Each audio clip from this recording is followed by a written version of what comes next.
नमस्कार मित्रों, आज आपके समक्ष उपस्थित हुआ हूँ मैं कुछ छोटे छोटे मंत्रों के उपाय के साथ, जो कि 64 योगिनी से संबंधित हैं। आपने देखा होगा कि हम जब शिव जी की आरती गाते हैं तो उसमें भी कहते हैं 64 योगिनी गावत नृत्य कृत भैरव। तो ये योगिनी जो है एक तरह की देवियाँ हैं, जो कि माता पार्वती या दुर्गा को रिप्रेजेंट करती हैं। तो इनके छोटे छोटे मंत्र हैं जिनके उपयोग से हम अपने दैनिक जीवन में अपना भला उसमें कर सकते हैं। तो सबसे पहला मंत्र जो है लोगों का, मैं देखता हूँ सोशल मीडिया पे जो काम करते हैं या जिनका बोलने का काम है, लेक्चरर, प्रोफेसर या सेल्स का काम करते हैं, उनके लिए तो एक देवी है इस तरह की योगिनी, जिनका नाम है चर्चिका।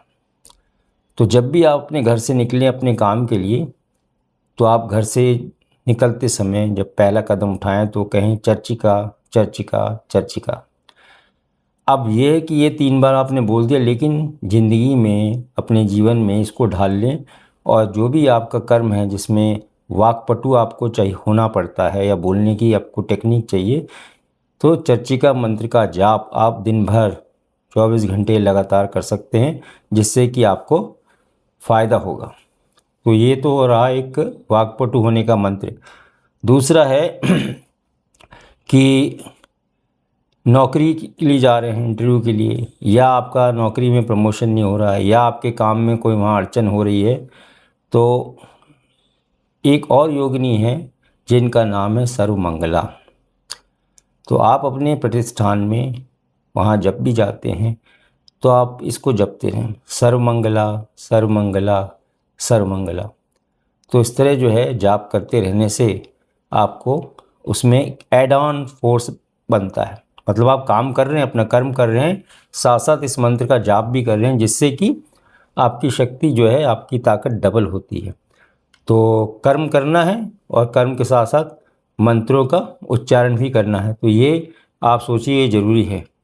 नहीं तो क्या होता है, कई लोग सोचते हैं मंत्र पढ़ने से ही सारे काम हो जाए। नहीं, सनातन धर्म की यही विशेषता है, कर्म के सिद्धांत को लेके चलते हैं और मंत्रों को उसमें प्रस्फुटित कर देते हैं, जिससे कि आप कर्म भी करें और मंत्र भी बोले, तो उसमें आपको दुगनी शक्ति मिलती है।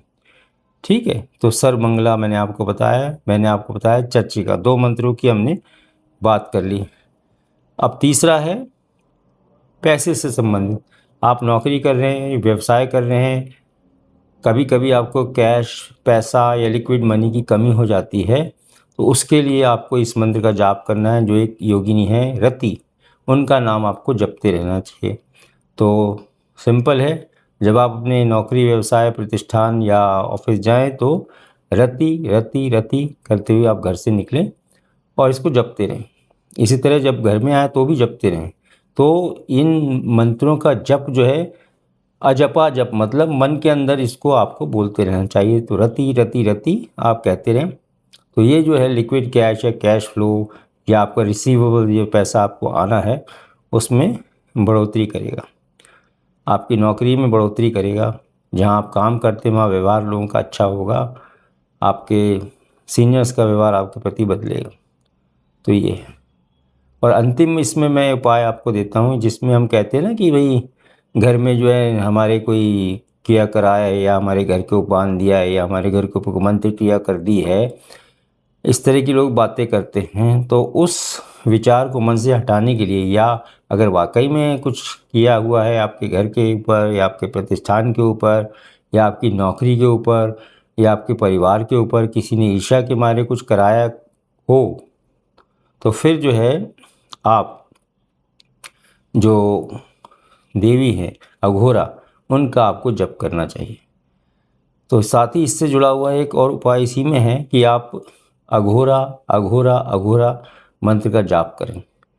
तो ये अघोरा जो है तांत्रिक क्रियाओं के लिए देवी हैं, योगिनी में 64 योगिनी में से एक। तो ये तंत्र क्रिया के लिए महत्वपूर्ण है।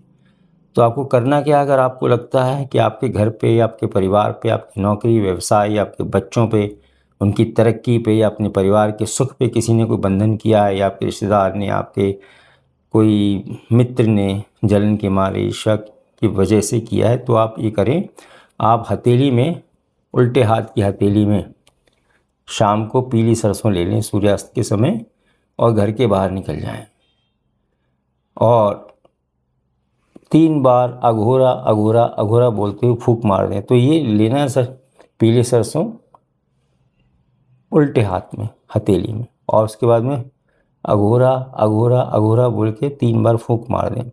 ये फूंक मारने से आपकी जो पीली सरसों उड़ जानी चाहिए, यानी कि जो भी आपने पीली सरसों रखी है आपकी फूंक में इतनी ताकत या शक्ति उसमें आ जाए जब आप 3 बार मंत्र पढ़ते हैं, जिससे कि वो पूरी उड़ जाए। अगर मान लो नहीं उड़ी पीली सरसों तो अगली बार इस 2-4 दिन बाद इस उपाय को फिर दोहराएं। तो इसका कोई दिन फिक्स नहीं है, आप कभी भी कर सकते हैं। तो ये एक साधारण उपाय है, इसको पति पत्नी कोई भी कर सकता है घर में, इसको ज़रूर करें।